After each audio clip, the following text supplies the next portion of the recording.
বুঝবেন নবীজিকে আল্লাহ পাক কেমন এতিম বানালেন, সমস্ত দুনিয়ার এতিমদের সর্দার বানালেন।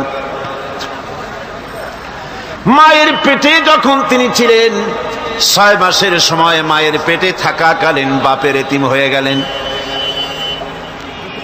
যখন প্রসব বেদনা শুরু হয়েছে মায়ের, দুনিয়ায় যখন তিনি আসবেন, হযরতে আমেনা ঘরের ভিতরে বসে তার অবস্থাটা কি?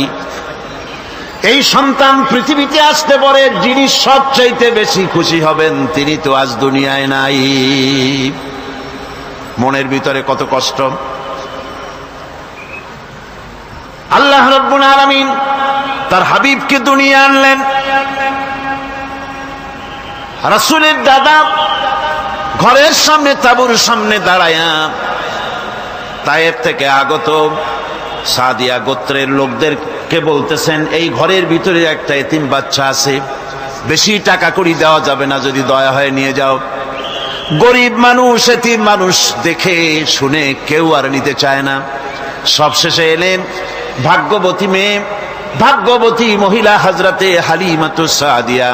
তিনি এসেছেন, কোনো ছেলে পেলে পায় নাই, সকলের শেষে তিনি এসেছেন।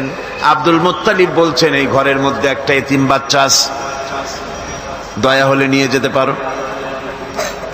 তিনি স্বামীর সঙ্গে পরামর্শ করলেন, এরপরে বললেন, যদি দেখতে অন্তত ভালো হয়, মন যদি ভালো লাগে নিয়ে যাব, একেবারে খালি হাতে ফিরে যাওয়ার চাইতে তো ভালো।